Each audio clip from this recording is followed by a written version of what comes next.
Hello guys and welcome to the very first lecture and introduction to Diksha coaching classes. Guys, मैं Diksha coaching classes का chemistry faculty हूँ.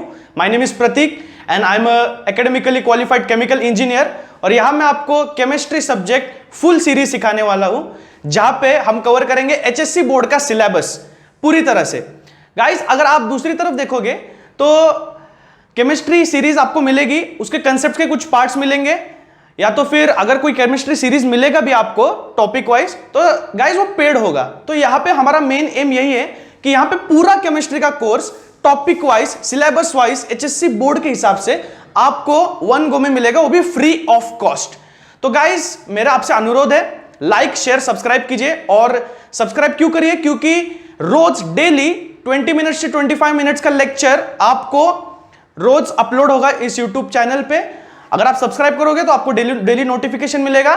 So guys, मैं चाहता हूं आप buckle up हो जाइए, बेल आइकन को प्रेस कर दीजिए, नोटिफिकेशन आइकन को प्रेस कर दीजिए, शेयर कीजिए, सब्सक्राइब कीजिए. चाहे आप स्टूडेंट हो, कोई फैकल्टी हो, कोई पेरेंट हो, तो सबको शेयर कर दीजिए. आपके नेबर्स में, आस पड़ोस में, उनको भी कहिए कि ये full course free of cost मिलने वाला है. और डेली जो हम पढ़ाई करते हैं, जो बड़े बुजुर्ग कहते हैं कि रोज पढ़ना चाहिए, तो हमें कम ही समय निकालना है. 20 मिनट्स का लेक्चर है, नोट्स निकालने हैं, डेली पढ़ाई हमको स्टार्ट कर देनी है आज से, क्योंकि डेली लेक्चर्स अपलोड होने वाले हैं केमिस्ट्री के. तो आज हम पहला लेक्चर स्टार्ट करेंगे इंट्रोडक्शन के साथ. बहुत इजी है, मजा आएगा गाइस साथ में, तो ध्यान दीजिए. सो इंट्रोडक्शन से स्टार्ट करेंगे. इंट्रोडक्शन है, इंट्रो कुछ नहीं होता. पहला चैप्टर है सॉलिड स्टेट. ठीक है, डायरेक्ट मुद्दे पे आते हैं और मुद्दे पे आने के बाद मुद्दे का इंट्रो देखेंगे. ठीक है, तो सॉलिड स्टेट में अब मैटर के 3 स्टेट हैं, आपको पता है. मैटर के 3 स्टेट्स होते हैं, सॉलिड, लिक्विड, गैसियस. और जो बहुत होशियार है, पहले से पढ़ाई कर रहे हैं, उनके लिए प्लाज्मा. ठीक है, तो ये हम ज्यादा नहीं सीखेंगे. हमारा मेन एम है सॉलिड की तरफ. केमिस्ट्री 1, अगर आपको पता नहीं होगा, केमिस्ट्री 1 है इनऑर्गेनिक केमिस्ट्री, इनऑर्गेनिक. और केमिस्ट्री 2 होगा जिसमें केमिकल रिएक्शंस होंगे 11th स्टैंडर्ड में, जैसे आपने देखा होगा, जिसमें carbon molecule shifting, substitution, reduction, ये वो होगा, तो उसको बोलेंगे हम ऑर्गेनिक केमिस्ट्री. ठीक है, अब इस नए सिलेबस में 12th के टेक्स्ट बुक के इन्होंने सब मिक्सअप कर दिया. तो हमारा एक केमिस्ट्री का टेक्स्ट बुक है, तो बहुत अच्छा कर दिया है, वर्ड सिंपल कर दिए हैं. तो टेक्स्ट बुक खरीद लो और रीडिंग करते रहो, है ना. अगर आप अभी भी टेक्स्ट बुक लेके बैठे हो तो आप इंट्रोडक्शन आपने पढ़ लिया होगा, और आप लेक्चर देखते देखते भी टेक्स्ट बुक, नोटबुक, पेन हाथ में लेके बैठोगे, तो जो इंपॉर्टेंट लग रहा है आपको नोट डाउन कर लो. 12th स्टैंडर्ड में हमको नोट्स बनाने की आदत हो जानी चाहिए. ठीक है, तो सॉलिड स्टेट के बारे में, मतलब मैटर का पहला स्टेट सॉलिड के बारे में हम लोग पढ़ाई करेंगे. इसमें गाइस प्री रिक्विसाइट है. प्री रिक्विसाइट यानी कि किसी भी कंसेप्ट को पढ़ने के पहले आपको उसके बेसिक्स के बारे में पता होना चाहिए. So that's what called prerequisite, and that is the concept of atoms, ions और molecules. So guys, atoms, ion और मॉलिक्यूल्स के बारे में मैं थोड़ा बहुत बता दूंगा. अगर आपको पता है तो ठीक है, नहीं पता है तो रिवाइज कर लीजिए. एटम्स यानी कि क्या? It is the smallest unit of matter. Matter का सबसे स्मॉलेस्ट यूनिट है. पहले साइंटिस्ट ने खोज की थी, कहा था एटम इनडिविजिबल है, फिर उसके अंदर घुस गए, उसके अंदर हमको पता चला कि ऐसा कुछ स्ट्रक्चर होता है. ऐसा एक्चुअली नहीं होता. जैसे ऑर्बिट्स समझो, एक पकड़ लो ऑर्बिट है, इसमें इलेक्ट्रॉन रिवॉल्व कर रहे हैं इसके अराउंड, राइट. ये न्यूक्लियस है ना. सारा मास एटम का इसमें कंसंट्रेटेड होता है. इसके अंदर होते हैं वापस प्रोटॉन्स, न्यूट्रॉन्स. प्रोटॉन को होता है प्लस चार्ज, न्यूट्रॉन को होता है न्यूट्रल चार्ज, इसको कोई चार्ज नहीं होता. ठीक है, सो प्रोटॉन का प्लस, इलेक्ट्रॉन का माइनस, ये दोनों प्लस माइनस होके कैंसिल हो जाते हैं और 0 चार्ज बच जाता है. यानी कि गिव रीजन था हमको, एटम इज इलेक्ट्रिकली न्यूट्रल. ठीक है, थोड़ा सा मॉलिक्यूल्स की तरफ शिफ्ट हो जाएंगे, राइट. मॉलिक्यूल क्या है? जैसे मैं बोलता हूं पानी का एक मॉलिक्यूल H2O, है ना. तो बेसिकली मॉलिक्यूल क्या है? Collection of atoms. अगर 2-3 एटम साथ में आके मिलते हैं, बॉन्ड बनाते हैं, तो एक स्पेसिफिक मॉलिक्यूल बनता है जो स्टेबल होता है. स्टेबिलिटी क्यों बोल रहा हूं मैं? क्योंकि जितने इलेक्ट्रॉन इसके ऑक्टेट में मिसिंग होते हैं, उतने इलेक्ट्रॉन के एटम के साथ वो कंबाइन करता है, वो इलेक्ट्रॉन का लेन देन गेनिंग वगैरह होता है, आपको आपने पढ़ा होगा आयनिक बॉन्ड, कोवैलेंट बॉन्ड, ये सब बॉन्ड्स पढ़े होंगे। तो उसमें होता है तो एक बॉन्ड बनाता है स्पेसिफिक, जैसे वाटर का मॉलिक्यूल है तो एक मॉलिक्यूल बनता है जाके, है ना, कंपाउंड बनता है। तो एटम मॉलिक्यूल क्या है, एटम का कलेक्शन है, इसका भी चार्ज, ये भी क्या है, इलेक्ट्रिकली न्यूट्रल होता है, इसमें भी कोई चार्ज नहीं होता। तो गाइस चार्ज कैसे आता है, आयंस में। आयन को हम क्या बोलते हैं, आयन के दो टाइप्स हैं, एक कट आयन और एक एनायन, ठीक है। जैसे आपकी मर्जी, कटायन बोलो, कैटायन बोलो, है ना, ब्रिटिश इंग्लिश, यूके इंग्लिश, वो सब प्रोनाउंसिएशन पे ध्यान नहीं देंगे, हम ध्यान देंगे कंसेप्ट पे। कटायन को होता है पॉजिटिव चार्ज, एनायन को होता है नेगेटिव चार्ज। अब इसको याद कैसे रखना है, बेसिक बात, सीधी बात, क्या है कटायन, इसमें टी प्रेजेंट है, टी के ऊपर ऐसा प्लस, ऐसा दिख रहा है कुछ प्लस साइन की तरह, तो ये प्लस चार्ज है। इसको ऐसे याद रखो कि कटायन है, कटायन में टी होता है, टी थोड़ा प्लस जैसे दिखाई देता है, तो इसके पास प्लस चार्ज है। एनायन को बचा हुआ नेगेटिव चार्ज दे दो। तो गाइस आयंस फॉर्म कैसे होते हैं, अगर एटम में या किसी मॉलिक्यूल में अगर ऐसा होता है कि कोई इलेक्ट्रॉन लूज होता है, कोई इलेक्ट्रॉन एक्स्ट्रा इलेक्ट्रॉन गेन हो जाता है, अगर इलेक्ट्रॉन लूज हो जाएगा तो क्या होगा, एक पॉजिटिव चार्ज क्रिएट हो जाएगा उस मॉलिक्यूल पे, एटम पे, और कोई इलेक्ट्रॉन गेन हो जाएगा तो नेगेटिव चार्ज ज्यादा बढ़ जाएगा। तो गाइस बात यही है कि अगर इलेक्ट्रॉन का लेन देन अगर कम ज्यादा हो जाए तो इस पे चार्जेस आ जाते हैं, इसको बोलते हैं आयंस। सो एटम्स, मॉलिक्यूल्स और आयंस में यही फर्क है। और सॉलिड स्टेट में अगर आप इंट्रोडक्शन पढ़ रहे हो तो एटम्स हो, आयंस हो, चाहे मॉलिक्यूल्स हो, सॉलिड स्टेट में हर तरह के पार्टिकल्स प्रेजेंट होते हैं, तो इन सबको हम पार्टिकल्स ही बोलेंगे, है ना, इनमें हम डिस्टिंग्विश नहीं करेंगे कुछ, इन सबको हम पार्टिकल्स बोलेंगे, ठीक है। बोर्ड थोड़ा सा गंदा हो गया है तो इसको हम रब कर देते हैं और आगे की बातें पढ़ाई करेंगे। आगे की बातें क्या है, क्रिस्टलाइन, एमॉर्फस, ये दो नाम आपने सुने होंगे पहले, इनके बारे में हमको थोड़ा डिटेल में इनकी प्रॉपर्टी स्टडी करनी है, तो मैं बोर्ड के दो पार्टीशन कर देता हूं, क्रिस्टलाइन और एमॉर्फस। क्रिस्टलाइन और एमॉर्फस। क्रिस्टलाइन यानी कि क्या, जैसे आपने देखा होगा सॉलिड में अगर एक स्पेसिफिक स्ट्रक्चर का सॉलिड दिख रहा है, यानी कि आप बोल सकते हो हाँ ये स्क्वायर है, ये ट्रायंगल है, हाँ ये थोड़ा क्रिस्टल जैसा है, ये ऐसा है, ये वैसा है, ये क्यूब है, अगर आप बोल सकते हो किसी सॉलिड को किसी स्पेसिफिक शेप का नेम दे करके, तो वो क्रिस्टलाइन है। एमॉर्फस यानी कि क्या, यानी किसी भी चीज का अगर पाउडर फॉर्म हो या कुछ हो उसको भी हम सॉलिड ही बोलेंगे, लेकिन एमॉर्फस क्यों बोलेंगे, उसको कोई स्पेसिफिक शेप नहीं है, डेफिनेट स्ट्रक्चर नहीं है, डेफिनेट रिपीटिंग पैटर्न नहीं है, अलग अलग के डिस्पर्स्ड छोटे छोटे पार्टिकल्स है जो फैले हुए हैं, है ना, तो उनको हम सॉलिड ही बोलेंगे, लेकिन एमॉर्फस टाइप में। तो मैंने आपको हिंदी में समझा दिया। अब मेरे पास एक टेक्स्ट बुक है केमिस्ट्री की, उसमें मैं आपको देखो डेफिनेशन कैसे दिया है, जैसे मैं बताया वही, crystalline solid there is a regularity and periodicity in the arrangement. देखो पॉइंट्स, मैं बुलेट पॉइंट्स लिखूंगा यहाँ पे, रेगुलरिटी एंड पीरियोडिसिटी। अब देखो कितने ज्यादा अच्छे साइंटिफिक टर्म्स में दो ही बातों में इन्होंने मेंशन कर दिया कि क्रिस्टलाइन सॉलिड होता कैसा है। तो गाइस मैं आपको यही बताना चाहूंगा, 11th स्टैंडर्ड में, 12th स्टैंडर्ड में जब आप 10th के बाहर आ जाते हो, आप आंसर्स को लर्न नहीं करते, आप क्या करते हो, उनको समझ करके अपने ओन टर्म्स में लिखते हो।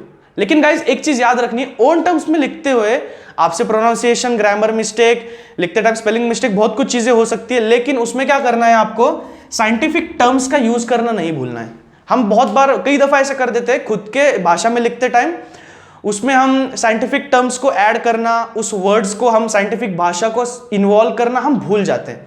तो गाइस मेरा आपको यही बताने का एम है कि आपको इन चीजों को भूलना नहीं है। आप 12th स्टैंडर्ड में आ गए, अगर आपको प्रॉपर मार्क्स गेन करने हैं अच्छे से पॉइंट वाइज, तो गाइस अगर कोई चेकर रीड कर रहा है आपका पेपर, कोई टीचर रीड कर रहा है, तो उसको साइंटिफिक टर्म्स का मिसिंग वाला फीलिंग नहीं आना चाहिए। तो ये नहीं बोल रहा हूं मैं लर्न करो, मैं बोल रहा हूं बुलेट पॉइंट्स ऐड करो, नोट्स ऐसे ऐड करो कि पॉइंट वाइज आप कम शब्दों में अपने आंसर को पूरी तरह से आप क्या कहना चाहते हो वो थोड़ा इलेबोरेट कर पाओ। तो guys regularity and periodicity, regularity मतलब क्या, क्रिस्टलाइन सॉलिड में आपको रेगुलरिटी दिखेगी, जैसे शक्कर के दाने, ये हमको क्या दिखेंगे, वो क्रिस्टलाइन सॉलिड है, राइट। अब क्रिस्टलाइन सॉलिड कोई अगर हमने डायमंड ले लिया है ना, तो उसके अंदर जो स्ट्रक्चर्स है वो एक रेगुलरिटी दिखाते हैं, उनमें रेगुलरिटी मतलब एक ही शेप बार बार अच्छे से रिपीट हो रहता है एक पैटर्न में। पीरियोडिसिटी द सेम, आप विद टाइम जाओगे आगे आगे आगे हर एक विथ पीरियड जाओगे, मतलब क्या पीरियोडिसिटी का मतलब क्या है, विथ टाइम, विथ ये, विथ वो, किसी भी तरह से वो चेंज नहीं हो पाता ठीक से, है ना, वो चेंज नहीं होता, उसका स्ट्रक्चर कांस्टेंट है। आगे आप देखोगे कि arrangement of constituent particles in the crystalline solid, the ordered arrangement of particles exceeds over a long range. Periodicity मतलब क्या, समझो अगर इस टाइम पे अगर एक पूरे पीरियड, जैसे हमने पीरियोडिक टेबल में देखा था कि ये पूरा पीरियड है, 7 पीरियड्स होते हैं ऐसे, तो आगे आगे जाओगे ये वाला, तो पीरियोडिसिटी में क्या होता है यहाँ पे, अगर आप किसी भी सॉलिड स्ट्रक्चर को देखोगे क्रिस्टलाइन वाले को, तो उसका स्ट्रक्चर जो होता है वो आगे जाके पीरियड थ्रू पीरियड वो बदलता नहीं, वो कांस्टेंट रहता है, वो चेंज नहीं होता। तो पीरियोडिसिटी का बेसिक मतलब यही है। रेगुलरिटी आपको पता चल गई होगी कि उसका रेगुलर शेप है, वो चेंज नहीं होता। वापस मैं साइमल्टेनियसली अगर एमॉर्फस का बता दूं आपको, एमॉर्फस में इसका ये इर्रेगुलर होता है, इसका ऑपोजिट लिख दो, इर्रेगुलर होता है, ठीक है। पीरियोडिसिटी एग्जिस्ट नहीं करती, पाउडर्ड फॉर्म, कम ज्यादा पार्टिकल्स के शेप कम, कोई ज्यादा कोई बड़ा कोई छोटा, ऐसा होता है अमॉर्फस में। दूसरी बात यहाँ पे क्या दी गई है, दूसरी बात, crystalline solids have sharp melting point. Sharp melting point यानी कि क्या, इसका मैं मेल्टिंग पॉइंट स्पेसिफिकली बता सकता हूँ। इसका मेल्टिंग पॉइंट समझो 180 डिग्री है, 181.33, ऐसे मैं शार्पली कोई नंबर इसको डिजिग्नेट कर सकता हूँ, राइट। इसके बारे में बता सकता हूँ। एमॉर्फस में कोई शार्प मेल्टिंग पॉइंट एग्जिस्ट नहीं करता, शार्प मेल्टिंग पॉइंट एग्जिस्ट नहीं करता। इसमें हम देखेंगे कि जैसे जैसे टेम्परेचर बढ़ा होगा, ग्रेजुअल इंक्रीज के साथ वो धीरे धीरे धीरे मेल्ट होता जाएगा। सो बस यही है, इजी। थर्ड वाला जो पॉइंट है, थर्ड वाला है क्रिस्टलाइन सॉलिड होते हैं एन आइसोट्रॉपिक, डैश नहीं है, मैं डैश क्यों दे रहा हूं ताकि आपको फर्क समझ में आए। एन आइसोट्रॉपिक और ये आइसोट्रॉपिक, यानी कि एक दूसरे के ऑपोजिट है। एन आइसोट्रॉपिक यानी कि क्या, क्रिस्टलाइन सॉलिड्स के या किसी भी सॉलिड के कुछ प्रॉपर्टीज होते हैं। प्रॉपर्टीज यानी कि क्या, फिजिकल प्रॉपर्टीज के बारे में यहां पे बात कर रहा हूं मैं, जैसे रिफ्रैक्टिव इंडेक्स और रिफ्रैक्टिव इंडेक्स, और उन्होंने क्या दिया फिजिकल प्रॉपर्टीज के बारे में मेंशन किया है, थर्मल कंडक्टिविटी और इलेक्ट्रिकल कंडक्टिविटी, ठीक है गाइस। मैंने टेक्स्ट बुक रखी है यहाँ पे ताकि मैं आपको प्रॉपर, जैसे होता है टेक्स्ट बुक के हिसाब से आप बोलते हो या आपके प्रॉपर नोट्स है वो प्रिपेयर होंगे प्रॉपर एचएससी बोर्ड के लिए, ठीक है। तो आपको स्ट्रगल नहीं करना पड़ेगा और आप नोट्स प्रिपेयर कर लोगे तो आप बार बार आपको टेक्स्ट बुक में जाके छानना नहीं पड़ेगा। सो बेसिक वही मोटो है। रिफ्रैक्टिव इंडेक्स अगर हम देखेंगे, रिफ्रैक्टिव इंडेक्स हमको 10th स्टैंडर्ड में था कि वो लाइट रे के रिफ्रैक्शन के बारे में आपको एक मेजर देता है कि लाइट कितना रिफ्रैक्ट हो रही है अगर उस सॉलिड में से पास होगी तो। सो रिफ्रैक्टिव इंडेक्स यहाँ पे thermal conductivity, electrical conductivity. An isotropic मतलब क्या कि क्रिस्टलाइन सॉलिड में अगर आप क्या करोगे, इन प्रॉपर्टीज को चेक करोगे एक वेक्टर में, वेक्टर यानी कि क्या, एक प्रॉपर वेक्टर यानी कि एक प्रॉपर डायरेक्शन में। समझो अगर एक क्रिस्टलाइन सॉलिड का एक स्ट्रक्चर है और मैं अगर इस डायरेक्शन में इन 3 प्रॉपर्टीज को कैलकुलेट करूंगा तो कोई एक वैल्यू आएगी, ठीक है। और अगर मैं इस डायरेक्शन में जाऊंगा या मैं इस डायरेक्शन में जाऊंगा तो अलग अलग डायरेक्शन में हमको ये प्रॉपर्टीज अलग अलग मिलेंगी, they will be different in each direction. So it is vector sensitive. Vector sensitive मतलब क्या, ये शेप के हिसाब से इनकी प्रॉपर्टीज, फिजिकल प्रॉपर्टीज में बदलाव आ रहा है, चेंज आ रहा है, वेरिएशन आ रहा है। सो दे आर कॉल्ड एनाइसोट्रॉपिक। और आइसोट्रॉपिक आप समझ ही गए होंगे कि एमॉर्फस सॉलिड्स में किसी भी डायरेक्शन में इन फिजिकल प्रॉपर्टीज को आप वैल्यू निकाल लो, इसको चेक कर लो। थर्मल कंडक्टिविटी, इलेक्ट्रिकल कंडक्टिविटी, ये क्या है, थर्मल मतलब इसकी हीट कंडक्ट करने की कैपेसिटी, हीट को इसकी पास करने की कैपेसिटी। इलेक्ट्रिकल कंडक्टिविटी यानी कि इलेक्ट्रिसिटी पास करने की capacity. So these both conductivities along with the refractive index अगर आप यहाँ पे चेक करेंगे एमॉर्फस में तो आइसोट्रॉपिक मिलेगा, यानी कि वेक्टर सेंसिटिव नहीं होगा। किसी भी डायरेक्शन में आप चेंज कर देख लेंगे तो चेंज नहीं होगा, ठीक है। तो आई होप क्रिस्टलाइन और एमॉर्फस सॉलिड आपको समझ में आ गया होगा गाइस। और एक बात आपको बताना चाहता हूं, आगे सारे लेक्चर्स में पूरी सीरीज जब होगी केमिस्ट्री की, कोई भी डाउट हो, कोई भी कंसेप्ट का आपको मिसिंग लगता हो कुछ, या कोई भी आपको किसी में वापस आपको रिपीट करने की इच्छा हो कि ये यार रिपीट करना चाहिए, अगर ज्यादा मॉब है तो मैं उस चीज को, कंसेप्ट को वापस रिपीट करूंगा, यानी कि डाउट सॉल्विंग यहां पे होगा। कमेंट सेक्शन में कमेंट कर दीजिए, मैं जरूर पढ़ूंगा और ज्यादा से ज्यादा आपके डाउट सॉल्व करने की कोशिश करूंगा गाइज। ऐसा नहीं है कि फ्री है या ये है वो है, ऐसा कुछ गाइस जो भी होगा प्रॉपर होगा, आपको ठीक से पढ़ाई करनी है, इस लेक्चर को पूरा फॉलो करोगे सीरीज को, तो गाइस आपको जरूर प्रॉफिट होगा, ये मैं 100% श्योरली कह सकता हूं। सो गाइस आज का लास्ट टॉपिक और नेक्स्ट टॉपिक है आपका, वो है आइसोमॉर्फिज्म। चलो इसका डिस्टिंग्विश अभी नहीं करते, मॉर्फिज्म बोल देते हैं। मॉर्फिज्म यानी कि क्या? सिमिलैरिटी और dissimilarity between two crystal structures, that is called morphism. Morphism में सॉलिड में हम यहां पे दो पढ़ेंगे, आइसोमॉर्फिज्म और पॉलीमॉर्फिज्म। ठीक है, आइसोमॉर्फिज्म, पॉलीमॉर्फिज्म। तो चलो पढ़ लेते हैं। आइसोमॉर्फिज्म में क्या होता है? आइसोमॉर्फिज्म यानी कि क्या? किसी भी दो सॉलिड के बीच अगर उनका क्रिस्टल स्ट्रक्चर सेम हो, ठीक है, मतलब दो अलग अलग सॉलिड्स का क्रिस्टल स्ट्रक्चर अगर सेम हो, ठीक है, तो उसको हम आइसोमॉर्फिज्म बोलेंगे। दे आर एग्जिबिटिंग आइसोमॉर्फिज्म, ऐसा हम बोलेंगे उनको। और सेम क्रिस्टल स्ट्रक्चर, एक पॉइंट हो गया, राइट। और केमिकली अगर हम बात करें तो उनका एटॉमिक रेशियो सेम होता है। Atomic ratio is same. अब एटॉमिक रेशियो का मतलब क्या? चलो अगर मैं आइसोमॉर्फिज्म एग्जिबिट करने वाले किसी भी दो सॉलिड्स का एग्जांपल ले लूं, यानी कि सोडियम फ्लोराइड NaF एंड और ले लूं मैं मैग्नीशियम ऑक्साइड MgO, राइट। ये दोनों आइसोमॉर्फिज्म एग्जिबिट करते हैं और इनका एटॉमिक रेशियो भी सेम है। एटॉमिक रेशियो यानी कि क्या? देखो Na के कितने एटम्स हैं? एक। फ्लोरीन का कितना एटम है? एक। So 1:1, this is the atomic ratio of NaF। Now if I see similarly MgO, आप समझ ही गए होंगे, Mg का एक एटम है, O का भी एक एटम है, 1:1, दोनों का एटॉमिक रेशियो सेम है तो ये आइसोमॉर्फिज्म एग्जिबिट कर रहे हैं, ठीक है। और एक एग्जांपल ले लूं तो CaCO3 और NaNO3, कैलकुलेट करो गाइस। देखो Ca का एक एटम है, कार्बन का भी एक एटम है, ऑक्सीजन के 3 एटम है, तो कैल्शियम कार्बोनेट का एटॉमिक रेशियो हो गया 1:1:3, राइट। NaNO3 सोडियम नाइट्रेट का Na1, नाइट्रोजन भी 1 है, ऑक्सीजन 3 है, तो 1:1:3। तो एटॉमिक रेशियो, एटॉमिकली ये दोनों सिमिलर हो गए, है ना। तो ये टेक्स्ट बुक में नहीं है, तो यहां पे आपको समझ में आ गया होगा, आई होप। एटॉमिक रेशियो बहुत इजी है, एक एक एटम, दोनों का कितने एटॉमिक रेशियो सेम है, तो ये आइसोमॉर्फिज्म एग्जिबिट करते हैं। आप एग्जांपल के साथ अच्छे से एक्सप्लेन कर सकते हो, राइट। बस आइसोमॉर्फिज्म तो इतना ही। पॉलीमॉर्फिज्म में अगर क्या, कोई भी सिंगल सॉलिड अगर वेरियस टाइप्स के क्रिस्टलाइन स्ट्रक्चर्स दे रहा है, तो उसको हम बोलेंगे वो polymorphism exhibit. Poly means many. So the definition itself describes that, the word itself describes the definition that कोई भी सिंगल सॉलिड अगर various types of crystalline structures हमको दे रहा है, various types of crystalline solids, structure और solids हमको देखने को मिल रहे हैं, तो उसको पॉलीमॉर्फिज्म हम एग्जिबिट करते हैं, ऐसे बोलेंगे। तो बेसिकली अगर मैं ले लूं कार्बन, अगर हम वेरियस टेम्परेचर्स पे, वेरियस कंडीशंस पे अगर हम रखेंगे, तो इसके 3 टाइप्स ऑफ अलग अलग क्या बनेंगे? एलोट्रॉप्स आपने पढ़ा होगा, ठीक है, नहीं पढ़ा होगा तो ठीक है। एलोट्रॉप्स में क्या होता है?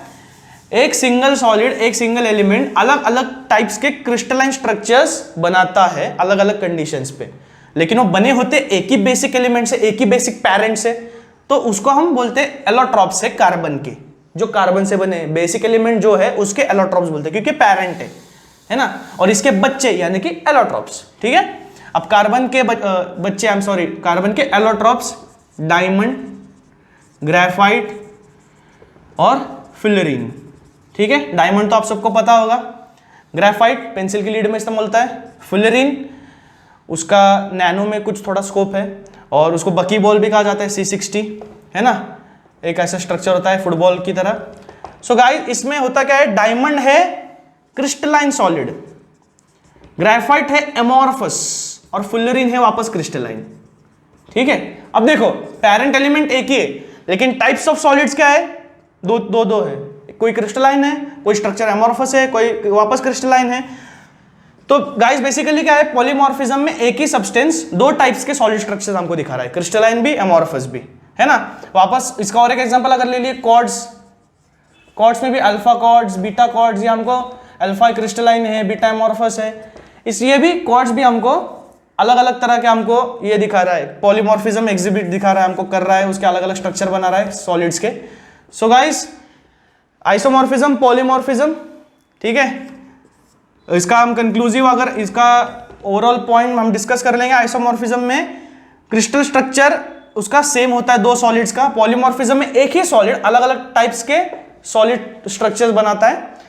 सो गाइस, आज के लिए इतना ही। हमने देखा types of crystalline solids, basics देखे, मॉर्फिज्म पढ़ा। तो अगले लेक्चर में हम देखेंगे classification of solids, classification of crystalline solids. Amorphous में तो हमको कुछ काम नहीं है, पाउडर है, उसका क्या करेंगे, तो क्लासिफिकेशन ऑफ क्रिस्टलाइन सॉलिड ही पढ़ेंगे, मजा आएगा आगे। और बहुत सारे इंटरेस्टिंग टॉपिक्स है जो लेक्चर वाइज हम लोग कवर कर लेंगे। सो गाइस, आदत डाल लो, आपको रोज ये वीडियो देखना है, रोज ये वीडियो आपको सब्सक्राइब करना है, शेयर करना है, और रोज किसी ना किसी को गाइस हेल्प करना है। क्योंकि जो कंसेप्ट्स के लिए गाइस, जो कंसेप्ट्स के लिए आपको चार्ज किया जा रहा है, बाहर आपको पे करना पड़ रहा है, ये कंसेप्ट्स आपको फ्री में मिल रहे हैं, तो मेरे हिसाब से आप अपॉर्चुनिटी मत छोड़िए। रोज आप 1 घंटा 2-3 घंटा बैठ के पढ़ाई कीजिए। ये लेक्चर 20-25 मिनट्स, मैक्सिमम 30-35 मिनट्स तक चलेगा। उसके बाद आपको रीडिंग करना है, उसके नोट्स बनाने हैं। तो गाइस 2-3 घंटा आप रोज बैठ के पढ़ाई करोगे तो आई ट्रूली एश्योर कि केमिस्ट्री जैसा अगर आपको हार्ड भी सब्जेक्ट लग रहा होगा तो गाइस अब आपको पूरी तरह से सीख सकोगे। मेरा एम यही है कि मैं कुछ लोगों में, आप स्टूडेंट्स में, सब में इंटरेस्ट क्रिएट कर पाऊं इस सब्जेक्ट को लेकर के, ताकि आप इसको प्यार से पढ़ पाओ थोड़ा सा। और सो गाइस, आज के लिए यहाँ पे रुक जाते हैं, आज का लेक्चर समाप्त। मिलते हैं अगले लेक्चर में, और पसंद आया होगा तो जरूर लाइक, शेयर और सब्सक्राइब करिए, प्लीज भूलना मत। And Prateek signing out from here, thank you very much.